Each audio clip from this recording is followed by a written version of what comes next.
Thank you, Josh. So the handout that is in front of you guys is pretty much what I'm going to go over. I was thinking about it this morning, and there's a couple like extra things that I added in there. But I think just from the top, if we're just jumping into it right away.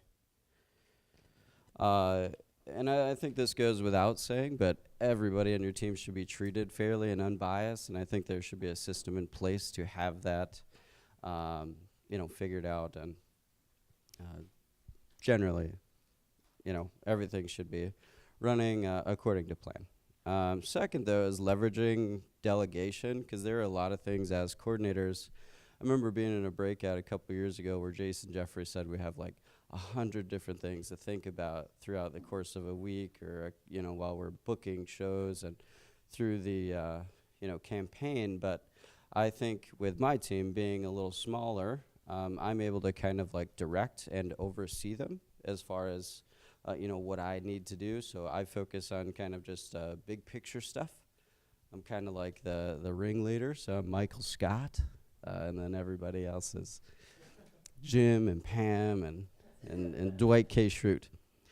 But I think it's important to have roles too that can be filled by the most dependable team members under a watchful eye. So you can promote them, if you feel that's terminology you want to use, or you can just give them a special permission based on, you're contributing X amount to the team. I think that you deserve, to have a little bit more leadership or a little bit more careful role in the development of our program. And it under the watchful eye, it just kind of helps them. I guess it kind of relieves some of the stress from you, but it also helps you kind of complete tasks faster, more efficient, so that way you're not focusing on everything all at once. You can just focus on the big things, and that's it. So on the team, I kind of dissect my team into kind of like two separate abilities. So I have what I call the pillars on the team. So these are kind of like the CSPs, the guys that are selling consistently. They're also the guys that are doing the most shows and stuff like that. And then we just have like the kind of like the new guys, the guys who haven't sold that much behind the booth just yet. But the pillars on the team to me are the most important, because these are the guys that are being recognized often in our division and within our team, our team meetings and future development. So the pillars are in charge and contribute the most to the team. And this kind of applies to inside and outside the booth, so they're constantly field training. I also give them the ability to negotiate their own booth spaces too, because I think as coordinators, one of the things I dread anyways is negotiating booth spots for all 200 shows that we do. So what I did is I divided up the ones that are big pillars work, and I let them go at it. So I think it's more efficient to have somebody who actually is going to be in charge of the show and working the show to negotiate that show, because they're more ruthless than I am, and I think it's awesome. We've saved a lot of money last year on some of our booths, and I take care of all the big things, but they do the little, the small little home shows that they do. We've saved probably an extra $2, $3, maybe $4, $5,000 just in booth costs, because they've all been negotiating their own spots. I think what's important with that, though, is that you teach them how to do it, because obviously you just can't say, here you go, take care of this for me. You got to kind of teach them through it, kind of coach them, and as long as they're happy with the price at the end, that's all that matters. Then all you have to do is get the booth booked. That's it. So your job is instantly easier that way. Now, as far as handling issues on the team, I think this is important because everybody kind of handles it a little different way, but I think it's important to handle them immediately. As soon as something comes up, somebody's getting a phone call, no matter what's happening. But what I also think is cool too is that I encourage a one-on-one dialogue first between each other. There are some people on our team who are a little shy of face-to-face interaction. So that's kind of like where I mediate, kind of like, hey, this is going on, this needs to stop, or this needs to fix. You're doing this great.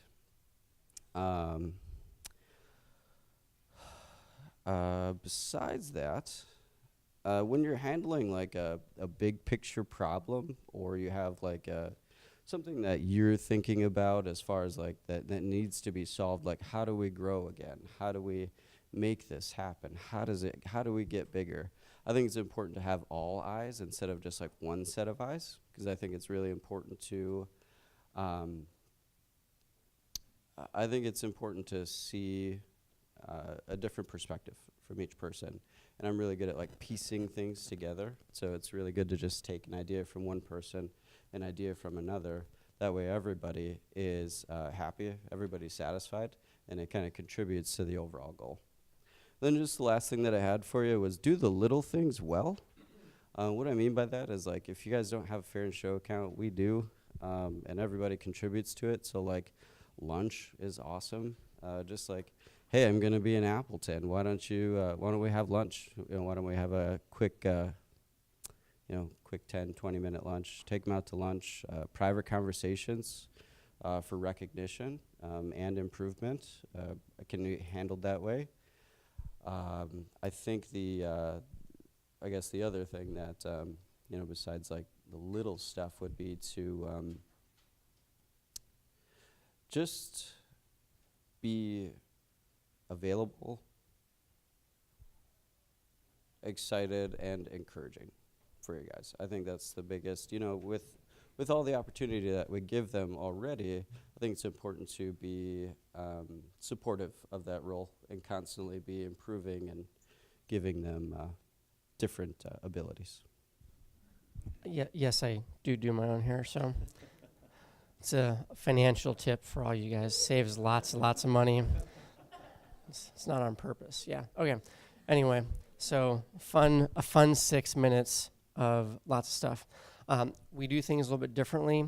So for retention, one of the big things I thought of, and I know everybody has their leadership and roles and likes to do all those things and gets people part of the team, and I think that's great.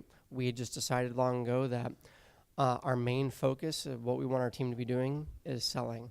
So how do I make them not do other things and just go sell? So we have a show team assistant. So none of my team has to book shows or negotiate things or whatever it is. They just don't do any of those things. They go sell, right? So that's just what we do. I'm not saying the other way is bad or ours is better or whatever it is. It's just what we like to do. So having a show team assistant is the best thing ever, just like having any assistant for calls or whatever else is the best thing ever, right? We all have assistants. So we got a show team assistant and fully trained, book shows, requests, talk to promoters, email stuff, frees up a lot of time for Curtis and I so we can focus on also selling and training people how to sell because it's selling. So basically we delegate as much of that as feasibly possible that we can without, giving the important things away.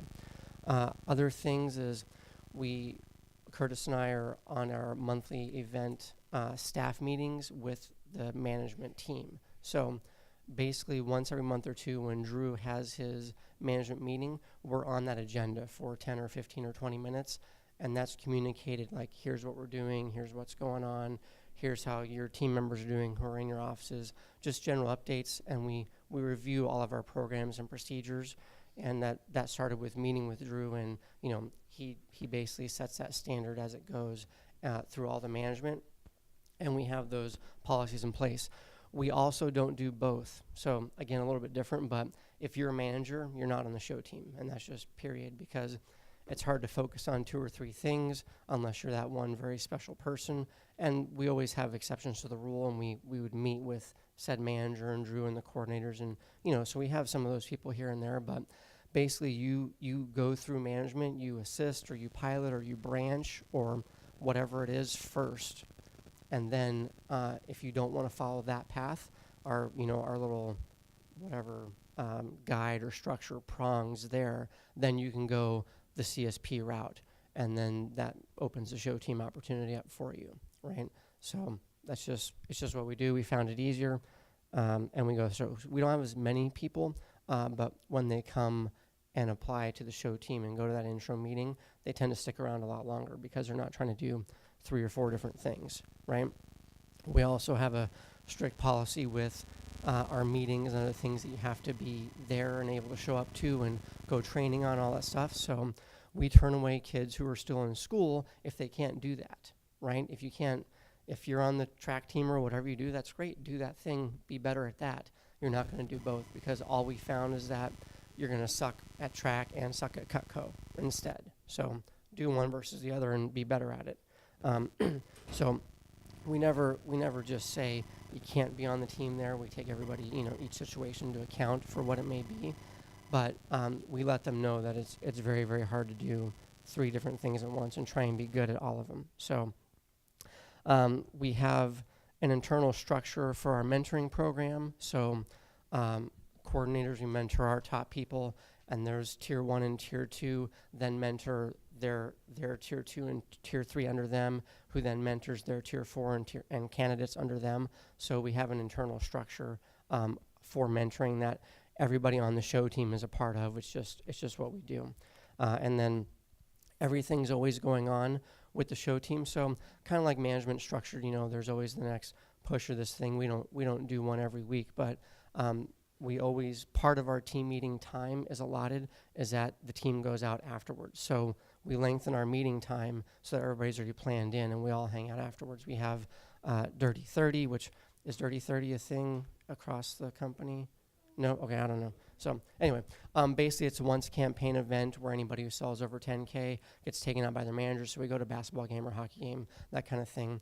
Everybody's required to be at the monthly meetings unless you live more than 5 or 6 hours away. Then you can fuse or Skype in, but it's a requirement. You don't just get to say I want to be there or not. You're on the team, so you're there. And we have all of our key people giving talks, running breakouts. We split up into groups for role playing. So essentially, we're trying to keep the, our top 4 or 5 people who kind of already know, the approach and those kind of things, engaged in what we're doing and trying to help out. We have an annual retreat we run just for our show team, and that's taken from our show team account. So we have a per shift charge that goes into a separate account that we only do things for the show team. So, we spent a week in Winter Park and just hung out, and that was anybody who's on the show team or puts money into the account from shifts gets to go. So the new people won't go because they won't work shifts yet, but it gives them something to look forward to for the next year. And then, so there's opportunities. And then everything else is like they have, last point is rules and guidelines. So, everything's basically set in stone. If you want to get to the next tier, you have to be selling this much per month and this much per campaign and that much for the year. So there's no ifs, ands, or buts, or I didn't want to do this, or I had this problem. It's whatever. It's just you did that, you get to move up, and then within each tier, based on each campaign sales, that's how you pick in that order. So everything is already laid out. So the idea behind that is that there's no drama because there is no room for drama. It's already done. Okay, that's time. All right. Well, 2 things I wanted to just say really quick as a postscript to Robert's. Number 1, I was literally, what Josh just said, was about to lead with that. The cool thing about a lot of this is when you put time and thought into it, there's more than one right answer. And it's based on your circumstances. So what we have as the right answer, it could be different from Robert's, and yet both are totally congruent and have integrity. The other thing is that if it's possible for someone that has dominated this many areas of the business to be underrated, it's Robert Danbury. To this day as a district manager, I still use things in training that he taught us back when he was a DM. So it is an honor to follow behind him. For my part, I've got a handout because I talk fast, and if I didn't type it out, there's no way. It's just, Rochelle knows it wasn't happening. Here's the deal. My philosophy on retention is this. My philosophy on retention is that really that is the process of continually recruiting people. Now, maybe that's my bend as a district manager kicking in, but I just think that sometimes it's easy to unintentionally take for granted some of our top people and top performers. You have to understand that, guys, your CSPs are talented and they're highly marketable. They're developing other channels in their life and their business, and I think we can never take for granted the level of attention that we have. Just because someone is selling a lot or making a lot of money or having a great experience doesn't mean that there aren't 10 other companies that would love to offer them a similar option. So it's not always about, them leaving for another job, but I think that we should be focusing on continually recruiting our people. So there's kind of four big keys on here. The first one is growing the opportunity. Team members should see this as a lucrative opportunity where they can develop their skill set, their network, and their CPO. Here's the real version of that. Being a part of the team should put them closer to their individual goals. That's the thing, okay? That's the rub. And a lot of times it's on us as coordinators and as leaders to actually help paint that picture and connect the dots for them because they don't always see it. You must elevate key events that can be a needle mover to people's annual sales goals. Someone told me before that was a weird note to have in a retention talk to kind of go off on key events. But guys, I can tell you that Josh really brought the key event strategy to us about 3 years ago. And you cannot tell the story of Texoma or TGP over the last 3 or 4 years without us learning how to maximize our key events. By elevating those best events, all of a sudden it became consistent, like it was a signpost. This was a thing. You needed to be a part of this team year-round so you could earn the right to be a part of this, and that inherently retained people. And in the process of doing that, of using these and leveraging these top events that we had access to, it made a powerful carrot so our people would develop their skill set, and then we would get this slingshot effect where all of a sudden this hot sauce festival called Zest Fest. You'll see what they did there? It rhymes. Okay? Zest Fest that we used to do $2,400 on, because our guys are hot coming off the State Fair of Texas now, we've converted that into an event where we do, $10,000 to $15,000 at it consistently. And as a coordinator, I undervalued that event in the past. Okay? And so I have found that, talking about key events and speaking that success over the team, painting a very big and compelling vision on sometimes mid-level shows, it's amazing how your team cracks the code where you don't always figure out the way to do it. And again, there's no better story than our team because they continually crack codes that I don't even know. Okay? I don't even know what lock we're messing with, and they've already got the combination. Teams should see aggressive growth in the number of events, the quality of displays, and the number of booths. It doesn't matter where your program is. People will accept where you are, but they want to see progress. That's the big rub. If I was going to add one more point to this, and I'll kind of fly through the rest of these, I should have put this on here. You should continually elevate standards. That's the other thing, okay? Maybe you say, I don't have a state fair. Well, I'm sorry, guys. We won the geographic lottery, and we do. Okay, that's all I ever say about the State Fair of Texas. We do a lot with it. Maybe you would do more, bully for you, okay? But we won the geographic lottery. But what I can tell you that we have done very well is we have continually tried to reestablish the baseline for what is normal and what is acceptable. You very slowly turn that temperature up, and all of a sudden that $1,000 shift average at a normal show becomes $1,200. It becomes $1,500. And you make these numbers readily available and accessible to your team so they can measure their progress and they can see if they're falling a little bit below that Mendoza line. The second point on here, empowerment, engagement, inclusion. Give people stakes in the overall program. Stakes doesn't always mean money. Stakes can mean any number of things. But I do think you need to be inclusive. Do they have a role? The role doesn't have to be a manager position, like Robert and Curtis have an assistant. I think that's tremendous. But I guarantee you, just because I know CSPs on their team, they feel like they have a stake in the success of that program. And that doesn't have to come with a title. There's a lot of ways that you can do it. Are their talents being utilized and recognized? Can people see a clear path for how they can advance in the program? Probably the most important thing on that whole little area there. Do they know the path? Be clear and consistent in how you treat people. Include them in the creation of policies that protect everybody's opportunity. Guys, that's what facilitates a stable environment. And I don't care how much money someone is making, if they don't feel stable in their life and their finances, they will not stay. You will train them up to be amazing, and then they will go make money somewhere else. Stability is underrated. Okay, we love Rolexes, we love BMWs, we love trips, and we love giant paychecks. Stability is underrated. I'm a dad, I have a house, I'm a husband. Stability is like Maslow's hierarchy of needs, is key. When your team feels that they're operating from a place of stability, they'll continue to grow. Create culture, and really creating culture is about developing relationships. I've got steps on creating culture. I could do an hour on every one of these. But establish your core values. That's your foundation. Policies should and must evolve as your team grows, as you scale, and as you have new strategic focuses. Your core values, unchanging. Ours have not changed since the day we committed them to paper. Give your team an identity. Your team needs to be a team and a business we collectively run, not a thing we do. Okay? If your team sees their participation in your events space of your division, if they just see that as a program or a channel of their business, you're missing the mark somewhere culturally. I'll just tell you that. You're missing the mark. They need to feel like a team and a business that we collectively run, not just a thing that they do. Give them a common purpose. What are they working towards and why? And then shared experiences. Okay? I love what Rocky Mountain does. I think that's such an area of opportunity for TGP to adopt. There's a lot of things we do well. We do our team meetings at my house because why not? Okay? It's fun. I like time together. But nothing replaces shared experiences. How do you spell relationship? T-I-M-E, okay? And then the last thing on here is have a vision so big people can see their personal visions fitting inside of it. We talked about that yesterday. Some of y'all are like, that's not how you spell relationship, okay?